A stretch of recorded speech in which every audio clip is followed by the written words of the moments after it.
بسم الله الرحمن الرحيم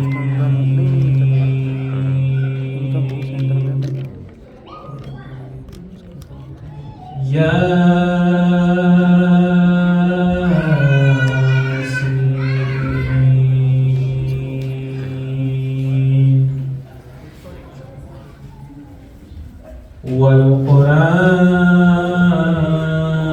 والقرآن الحكيم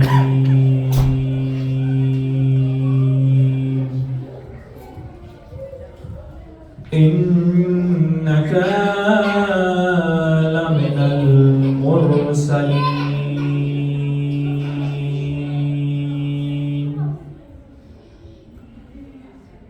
على صراط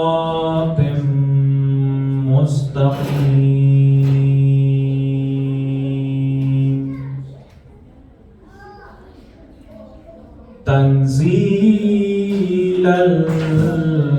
العزيز الرحيم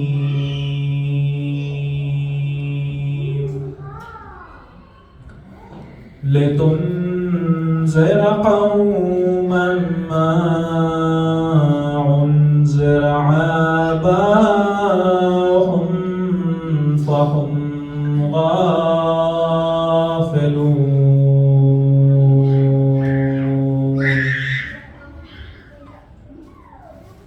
لقد حق القول على أكثرهم فهم لا يؤمنون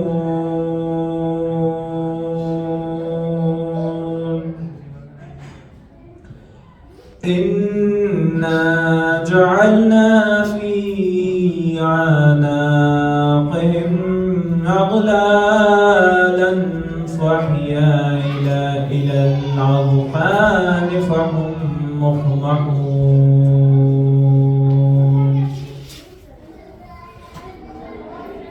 وجعلنا من بين أيديهم سدا ومن خلفهم سدا فأغشيناهم فهم لا يبصرون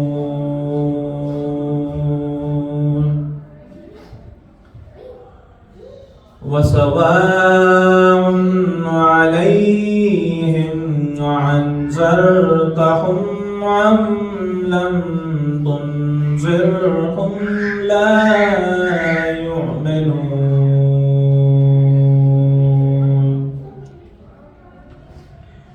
إنما تنذر من اتبع الذكر وخشي الرحمن بالغيب فبشره بمغفرة وأجر كريم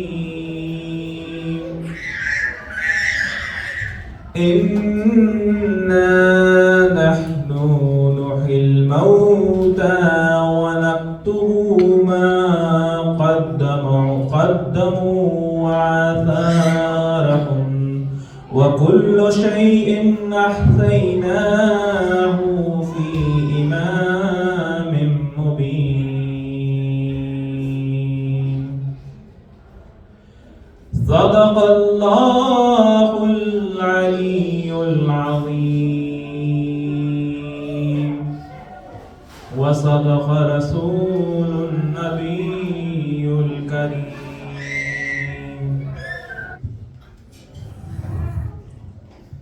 مقتل میں سے میں نے چن چن کے اٹھایا ہے مقتل میں سے میں نے چن چن کے اٹھایا ہے ٹکڑے نہیں چادر میں فروا تیرا بیٹا ہے رک کر کے بقیہ کا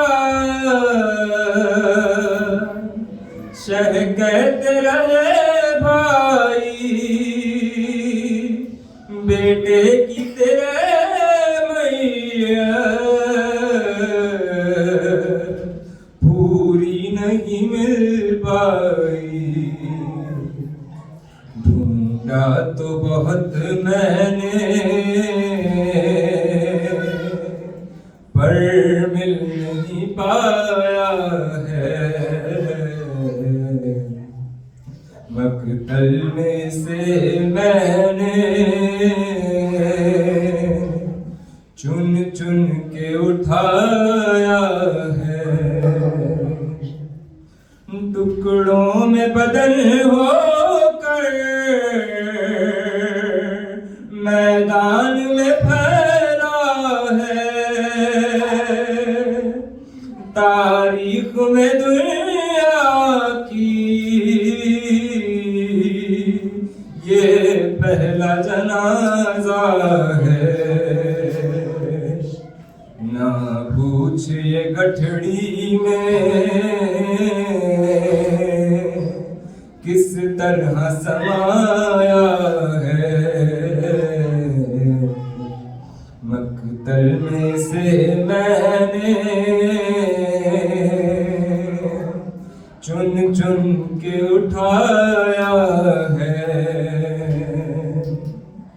ہاتھوں کو کبھی سر کو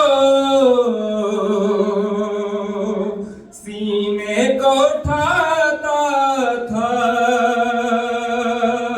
اور باقی جنازے کو میں ڈھونڈتا جاتا تھا، اس نے مجھے غربت کا احساس دلایا ہے، مقتل میں سے میں نے چن چن کے اٹھایا ہے، قاسم میں تیری ماں کو کس طرح سے بتلاؤں، یہی ہے تیرا بیٹا کیسے اسے سمجھاؤں، یہ سوچ کے آنکھوں سے خون شہن بہایا ہے، مقتل میں سے میں نے چن چن کے اٹھایا ہے، پوچھا جو یہ زینب نے گٹھڑی میں ہے کیا بھائی، سرور نے کہا رو کر قاسم کی ہے لاش آئی، اس لاش کا ظالم نے وہ حال بنایا ہے، مقتل میں سے میں نے چن چن کے اٹھایا ہے، ٹکڑے نہیں چادر میں فروا تیرا بیٹا ہے، محمد صلی اللہ علیہ وسلم۔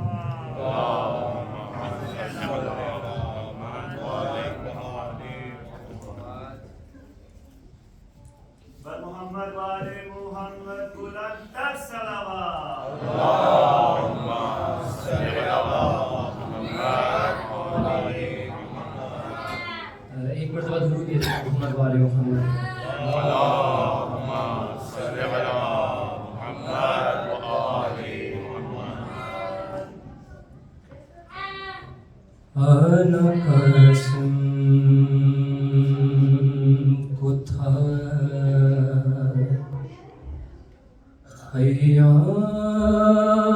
خیام میں آئی گٹھڑی، آنا قاسم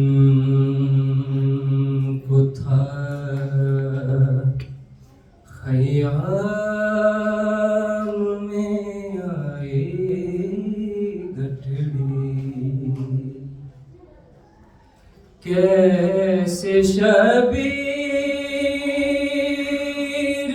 نے بہنوں کو دکھائی گٹھڑی، آنا قاسم کو تھا خیام میں آئی گٹھڑی، جیسی زہرا نے اٹھایا تھا سند کا لاشا، جیسے زہرا نے اٹھایا تھا سند کا لاشا، ویسے شبیر نے مقتل سے اٹھائی گٹھڑی،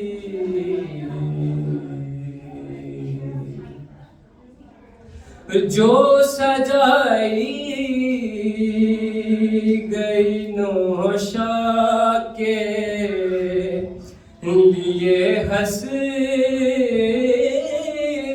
سے، جو سجائی گئی نوشا کے لیے حسرت سے، شہنیا کے اسی مسند پہ بچھائی گٹھڑی، پر پوچھا اکبر کی بہن نے جو کبھی قاسم کا، پوچھا اکبر کی بہن نے جو کبھی قاسم کا، کیسے شبیر کی بہنوں نے سنائی گٹھڑی، رو کے کہتے تھے حسن دیکھ کے قاسم کا بدن، رو کے کہتے تھے حسن دیکھ کے قاسم کا بدن، میری تصویر عجب تو نے چھپائی گٹھڑی،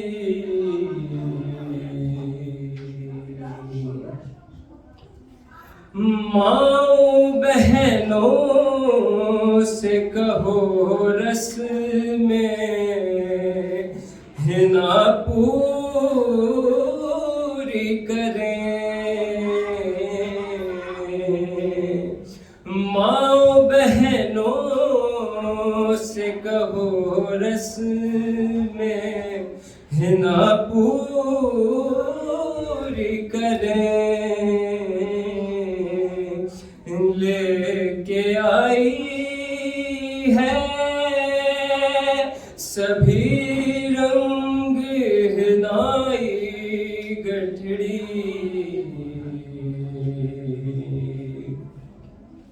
لٹ گیا مادر قاسم تیری خوشیوں کا چمن،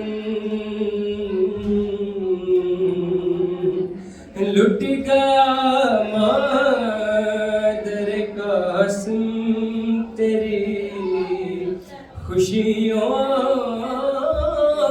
چمن ہے کس بات میں پیغام یہ لائی گٹھڑی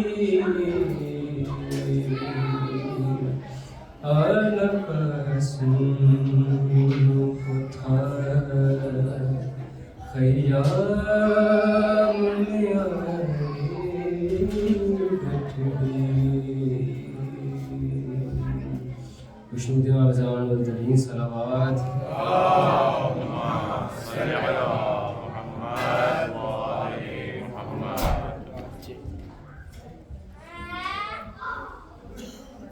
محمد وآل محمد صلوات اللهم صل على محمد وآل محمد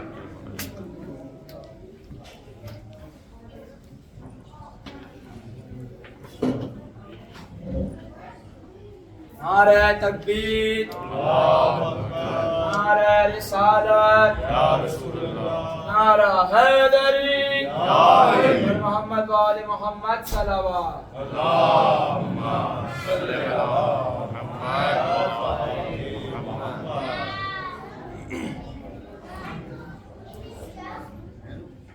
برائے خوشنود یہ امام زمانہ بلند تر صلوات اللهم صل على محمد وآل محمد بسم الله الرحمن الرحيم الحمد لله رب العالمين الرحمن الرحيم يوم الدين إياك نعبد وإياك نستعين اهدنا الصراط المستقيم صراط الذين أنعمت عليهم غير المغضوب عليهم ولا الضالين اللهم اغفر للمؤمنين والمؤمنات والمسلمين والمسلمات والأحياء منهم والأموات اللهم تقبل بيننا وبينهم بالخيرات إنك مجيب الدعوات إنك على كل شيء قدير صلوات على محمد وآل محمد اللهم صل على محمد وآل محمد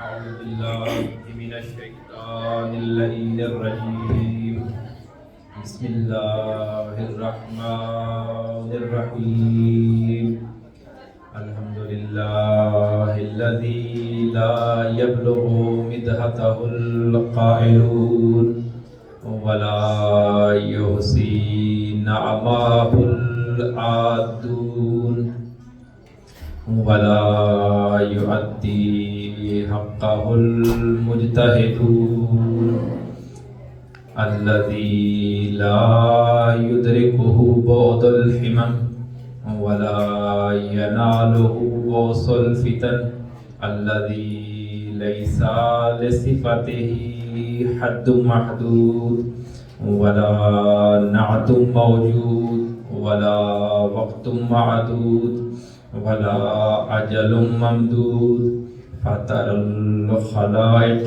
بقدرته ونشر الرياح برحمته وابتدى بالصخور ميدان عرضه أول الدين معرفة الجبار ثم الصلاة والسلام على السيد المكي المدني الهاشمي القرشي الأبتهي سيدنا ومولانا شفيع ذنوبنا وطبيب قلوبنا أبي القاسم محمد اللهم صل على محمد وآل محمد وعلى أهل بيته الطيبين الطاهرين المعصومين المظلومين لا سيما بقية الله الأعظم إمام زماننا هذا روحي وأرواح العالمين لتراب مقدمه الفدا أجل الله تعالى فرجه الشريف ولعنة الدائمة على أعدائهم أجمعين من يوم عداوتهم إلى قيام يوم الدين.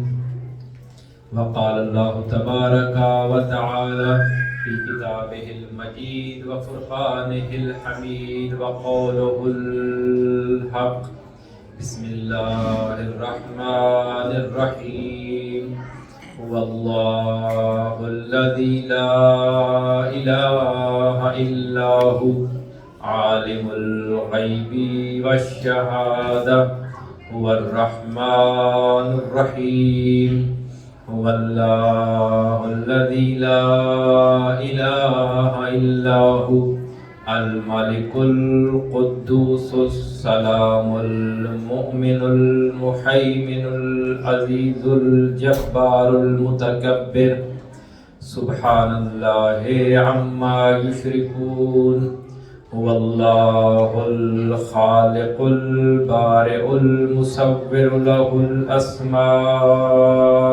الحسنى يسبح له ما في السماوات والأرض وهو العزيز الحكيم صلوات على محمد وعلى ایک دفعہ باری دیگر درود بھیجو اور آگے تشریف لائیں تاکہ جو بار میں آنے والے حضرات ہیں ان کے لیے جگہ ہو سکے. درود بھیجو محمد وعلى محمد پر آگے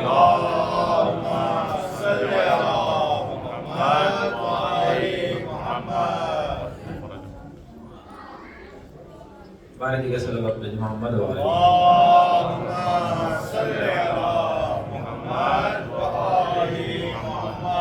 پروردگار عالم کا لاکھ شکر ادا کرتے ہیں کہ وہ ہمیں یہ مہلت دے رہا ہے، توفیق دے رہا ہے کہ ہم ذکر محمد و آل محمد کو بجا لا سکیں. عزیزان گرامی قدر، ہماری گفتگو اسماء الحسنی الہی پر جاری ہے اور آج سلسلہ گفتگو کی 8ویں مجلس ہے. ہم نے گزشتہ تقاریر میں عرض کیا کہ تمام اسماء الحسنی اللہ کے لیے ہیں اور پھر عرض کیا کہ تمام تعریفیں خدا کے لیے ہیں. اگر کسی جگہ کسی شے کی، کسی فرد کی تعریف کی جائے تو چونکہ اس کی تعریف اپنی نہیں ہے تو گویا ہر شے کی تعریف خدا کی طرف پلٹتی ہے، چونکہ ہر چیز کو کمال اور حسن خود خدا نے دیا ہے. پھر ہم نے عرض کیا کہ دنیا میں 2 طرح کے وجود قابل تصور ہیں، ایک وجود واجب ہے اور ایک ممکن. واجب فقط ایک وجود ہے اس دنیا میں کہ جس کا وجود خود سے ہے، اس کے علاوہ تمام موجودات ممکن الوجود شمار ہوتی ہیں، چونکہ ان کا وجود اپنا نہیں ہے، ان کو وجود پروردگار نے، اس واجب الوجود نے دیا ہے. پھر ہم نے اسماء کے بارے میں عرض کیا کہ خدا کے اسماء 2 طرح کے ہیں. ایک اسماء لفظ کی صورت میں ہیں، ورڈ کی صورت میں ہیں کہ جیسے علیم ہے، قدیر ہے، حلیم ہے، عزیز ہے، جبار ہے. اور خدا کی کچھ اسماء ایسے ہیں کہ جو ورڈ کی صورت میں نہیں ہیں بلکہ سینٹنس اور جملے کی صورت میں ہیں. ان کی مثالیں بھی پیش کی اور پھر کہا خدا کے اسم ایک اور طرح سے تقسیم کی گئی کہ 2 طرح کے ہیں. کہا خدا کے اسم کچھ ثبوتی ہیں، کچھ تنزیہی ہیں. جو خدا کے اسماء ثبوتی ہیں ان میں پروردگار کے کمال کی طرف اشارہ کیا جاتا ہے، گویا ان میں ان کمالات کی طرف اشارہ کیا جاتا ہے جو ذات خدا میں موجود ہیں. جب خدا کے علم کو بیان کرنا ہوگا تو اس میں علیم کی طرف اشارہ ہوگا، جب خدا کی حکمت کی طرف اشارہ کرنا ہوگا تو خدا کے اس میں حکیم کی طرف نسبت دی جائے گی. لیکن کچھ اسماء ایسے ہیں کہ جن میں کوئی کمال بیان نہیں کیا جا رہا ہے، وہ بھی کمال، لیکن ہاں پروردگار کی ذات سے نقص اور عیب کو ہٹایا جاتا ہے، اس کو الگ کیا جاتا ہے، اس کو کہا جاتا ہے اس میں تنزیہی پروردگار. پھر ہم نے عرض کیا ایک اور صلوات بھیجو محمد وعلی محمد پر.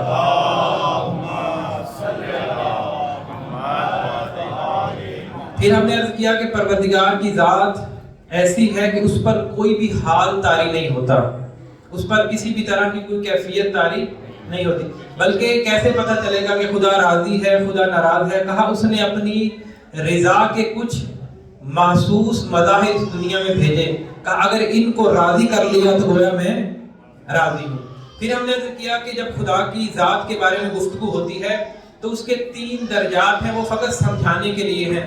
کہا خدا کی پہلے درجے پہ ذات خدا آئے گی کہ جس کے بارے میں ہم بیان کر چکے کہ خدا کی ذات غیب ہی غیب ہے، خدا کی ذات میں کسی کو بھی دسترس حاصل نہیں ہو سکتی۔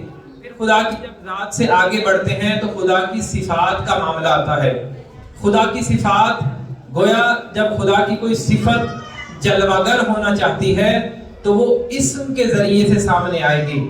گویا خدا کے کمالات جب آئیں گے تو وہ اسم کے ذریعے سے جلوگر ہوں گے۔ یہاں تک گفتگو ہوئی۔ پھر ہم نے کہا کہ پروردگار کے کچھ اسماء ایسے ہیں جو متضاد ہیں، جو ایک دوسرے کی ظاہر ضد دکھائی دیتے ہیں۔ جیسے خدا اول ہے، آخر ہے۔ اگر انسانوں کے لیے یہ مانا ہو تو گویا ایک شخص ایک وقت میں یا اول ہو سکتا ہے یا آخر ہو سکتا ہے، لیکن کہا خدا اول بھی ہے اور آخر بھی ہے۔ اس کا اول ہونا ہی اس کا آخر ہونا ہے، اس کا آخر ہونا ہی اس کا اول ہونا ہے۔ پھر ہم نے عرض کیا کہ خدا ظاہر بھی ہے، خدا باطن بھی ہے۔ ظاہر کے جو ظاہر ہو اور باطن کے جو دکھائی نہ دے۔ کہا یہ کیسے ممکن ہے ایک ذات ایسی ہو جو نظر بھی آ رہی ہو اور نظر بھی نہ آئے۔ کہا یہ افتخار اور یہ کمال فقط کیا ہے؟ ذات پروردگار کے لیے ہے۔ اب یہاں سے آگے گفتگو کہ جو کل میں نے عرض کیا وہ تھا کہ کل کا جملہ کہ کل عزیز غیرہ ذلیل۔ کہا پروردگار کے علاوہ کوئی بھی صاحب عزت ہے گویا وہ ذلیل ہے۔ توجہ فرمانا، تھوڑا سخت جملہ ہے۔ کہا خدا کے علاوہ جس کے پاس بھی عزت ہے وہ کیا ہے؟ وہ ذلیل ہے۔ کیوں؟ وجہ کیا ہے؟ چونکہ خدا کے علاوہ جس کے پاس بھی کچھ ہے اسی ہستی کا دیا ہوا ہے۔ چونکہ عزت دینے والی خدا کی ذات ہے، عزت دینے والا پروردگار ہے۔ اور کیوں کسی کی عزت ذاتی نہیں ہے؟ کہا اگر کسی کی عزت ذاتی ہوتی تو ہمیشہ رہتی۔ چونکہ آپ نے دیکھا ایک شخص ایک زمانے میں عزت دار ہے، ممکن ہے کچھ وقت کے بعد اس کے وہاں عزت نہ ہو، عزت چلی جائے، تو معلوم یہ ہوا کہ عزت اپنی نہیں تھی، اگر اپنی ہوتی تو رہتی۔ پھر ہم نے عرض کیا کہ دنیا کی نگاہ میں عزت اور ہے لیکن خدا کی نگاہ میں عزت اور ہے۔ کہا دنیا کی نگاہ میں، کہا جس کے پاس مال و دولت ہو، جس کے پاس بہترین گھر ہو، کہا یہ ضروریات ہیں، لیکن معیار عزت یہ نہیں ہے۔ معیار عزت کیا ہے؟ حسین ابن علی فرماتے ہیں، کہا جس نے خدا کو پا لیا اس نے کچھ نہیں کھویا، اور جس نے خدا کو کھو دیا اس نے کچھ بھی نہیں پایا۔ کہا معیار عزت خدا کی بارگاہ میں خدا کی رضایت ہے۔ لوگ یہ سمجھ رہے تھے کہ جب حسین ابن علی اپنی عزتوں کو ساتھ لے کر کے چلے تو گویا خدا کی نگاہ میں اور معنی رکھتے ہیں، لیکن کہا نہیں، جو خدا کی راہ میں چلتا ہے، مشکلات کو برداشت کرتا ہے، اپنے خانوادے کو لے کر کے چلتا ہے، کہا یہی عزت ہے۔ چونکہ راستہ کیا ہے؟ راستہ خدا کا ہے۔ معیار عزت ذات پروردگار ہے۔ یہ کل کی گفتگو تھی۔ ابھی ایک اگلا جملہ اور پھر انشاءاللہ جس آیت کی تلاوت کرتا ہوں اس کے پہلے جملے کی طرف بڑھوں گا۔ اس اگلے جملے میں امیر المومنین ارشاد فرما رہے ہیں کہ کل قوی غیرہ ضعیف۔ کہا اس دنیا میں جتنے بھی قوی ہیں، طاقت اور قدرت رکھتے ہیں، وہ کیا ہیں؟ وہ ضعیف ہیں۔ یعنی گویا اگر کسی کے پاس خود اور بھی قدرت مند ہیں، قدرت رکھتے ہیں، لیکن ان کی قدرت اپنی نہیں ہے۔ اب تک آپ حضرات کو یہ چیز جو ہے بالکل واضح ہو جانی چاہیے۔ میں نے ان کو اتنا بیان کیا ہے کہ انشاءاللہ کہ کسی کی بھی کوئی چیز اپنی نہیں ہے۔ کہا جس کے پاس بھی عزت اور قدرت ہوگی وہ اپنی نہیں ہے، خدا کی دی، چونکہ قدرت ہونا بھی ایک کمال ہے، قدرت ہونا ایک کمال ہے۔ اچھا یہاں تک اگر ایک بات آ گئی باتیں، اب دیکھیں کہ اگر عزت ہوتی، ایک قدرت ہوتی، ایک زمانے میں انسان کے پاس قدرت ہے، ممکن ہے دوسرے زمانے میں نہ ہو، معلوم یہ ہو کہ قدرت بھی ذاتی نہیں ہے۔ آگے بڑھتے ہیں، ایک اور صلوات بھیجیں محمد وآل محمد پر۔ اب ایدن کرام میں قدرت دو طرح کی ہے، ایک قدرت محدود ہے، ایک قدرت لامحدود ہے۔ ہمیں کیسے معلوم پڑے کہ ہماری قدرت محدود ہے یا لامحدود ہے؟ اگر ہم محدود قدرت رکھتے ہیں تو یہ خود چیز اس چیز پہ دلالت کرتی ہے کہ ہماری قدرت اپنی نہیں ہے۔ تو معلوم یہ پڑے گا کہ کوئی ہستی موجود ہے جو لامحدود قدرت رکھتی ہے۔ اس دنیا میں کوئی بھی شے کہ جو قدرت رکھتی ہو، جس کے پاس قدرت پائی جائے، تو گویا اس کی قدرت اپنی نہیں ہے، وہ جہاں سے قدرت پا رہی ہے وہ ذات پروردگار ہے۔ کہا وہ ذات پروردگار ہے۔ ایک ہم جملہ پڑھتے ہیں، وہ جملہ میں ایک واقعتاً قابل فکر جملہ ہے، ہم جملہ پڑھتے ہیں لا حول ولا قوت الا باللہ۔ ہمارے ہاں رائے یہ ہے کہ اس جملے کو اس وقت پڑھا جائے کہ جب کوئی نامعقول بات کر دے، کوئی عجیب و غریب سا کوئی بات کر دے تو کہا لا حول ولا قوت الا باللہ۔ لیکن حالانکہ یہ جملے کا مصداق، یہ موضوع نہیں ہے، ایسا نہیں ہے کہ کوئی عجیب و غریب بات کرے، کوئی نامعقول بات کرے تو پڑھا جائے لا حول ولا قوت، بلکہ یہ جملہ اور مناظر کے لیے ہے۔ کہا کب پڑھا جائے؟ کہا جب آپ کے سامنے کوئی تعریف کرے کہ واہ آپ نے کمال کر دیا، مجھ سے کوئی کہے مولانا صاحب آپ نے کمال کر دیا، کہا یہ وہ مورد ہے کہ جہاں پہ پڑھا جائے لا حول ولا قوت الا باللہ، کہ کوئی قدرت نہیں ہے، کوئی طاقت نہیں ہے سوائے خدا کے۔ کہا کوئی قدرت اور طاقت نہیں ہے سوائے خدا کے۔ اب میں ایک حوالہ دیتا ہوں، ایک حدیث پڑھتا ہوں جو کہ ایک طولانی حدیث ہے، لیکن ایک جملہ اسی موضوع سے ریلیٹڈ، وہ ہے روایت آئمہ کے عالم نور کے حوالے سے، اور اس حدیث کو نقل کیا شیخ صدوق نے عیون اخبار رضا میں، اور راوی ہے امام رضا علیہ الصلوۃ والسلام۔ صلی علی محمد بارے دیگر صلوات بھیجو محمد۔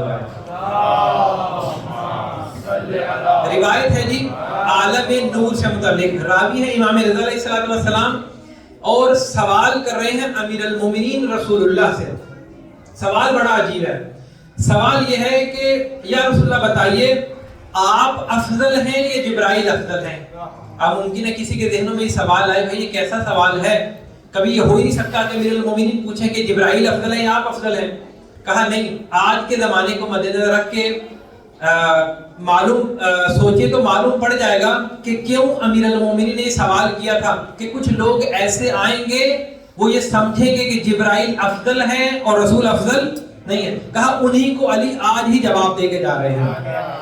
اب دیکھیے سوال کیا تھا، کہا کہ آپ افضل ہیں یا جبرائیل افضل ہیں؟ کہا دیکھو تمام انبیاء اور اوصیاء، میرے علاوہ تمام انبیاء اور اوصیاء بھی جبرائیل سے افضل ہیں۔ کہا ہم تو وہ ہیں کہ جنہوں نے ان کو عبادت کرنے کا سلیقہ سکھایا، عبادت کرنے کا ڈھنگ سکھایا۔ کہا ہم ان سے بہت افضل ہیں۔ اور پھر جیسے ہی آپ نے فضائل کو بیان کرنا شروع کیا، جب یہ موقع آیا کہ عالم نور میں یہ فرشتے، یہ ملائکہ ہماری طرف متوجہ ہونے لگے کہ ان کے پاس اتنی قدرت ہے، ان کے پاس اتنے کمالات ہیں، کہا جیسے ہی فرشتے ہمیں کچھ سمجھنا شروع ہوئے تو اس وقت زبان پہ جاری ہوا لا حول ولا قوت الا باللہ۔ کہا ہمارے اوپر ہمیں جو قدرت ہے، ہمارے پاس جو کمالات ہیں، یہ اپنے نہیں ہیں بلکہ اس ذات کے دیے ہوئے ہیں۔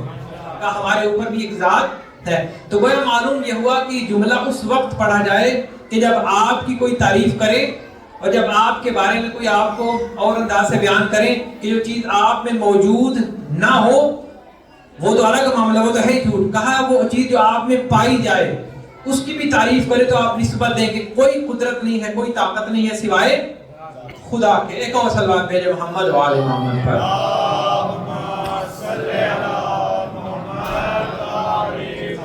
اب عزیزان اکرامی، جس کے پاس بھی قدرت ہے گویا وہ مظہر ہے اس خدا کا، اس کے قوی کا، جس کے پاس بھی قدرت ہے، طاقت ہے، وہ اس کے اسم قوی کا مظہر ہے۔ اب دیکھیے جب بھی قدرت کی بات آتی ہے تو ہمارے ہاں سب سے پہلا جو معاملہ آتا ہے وہ جسمانی قدرت کا آتا ہے۔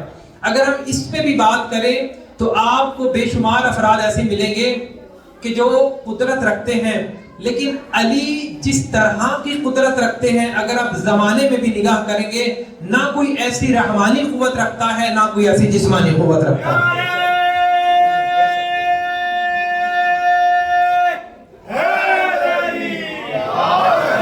اچھا معاملہ ہوا کہ اصل میں کچھ لوگ ایسے تھے، کہا کہ فلاں افراد رسول اللہ نے مانگ کے لیے تھے کہ تاکہ وہ اسلام قبول کر لیں، اور حالانکہ خدا کی قسم اتنی جنگیں ہوئی، اگر پہلی جنگ بدر کی ذکر کیا جائے 70 افراد مارے گئے، 70 ادھر 70 ادھر، ان 70 میں جو 70 مسلمانوں کے شہید ہوئے اور 70 مشرکین کے مارے گئے، ان میں سے بھی جو 36 افراد نے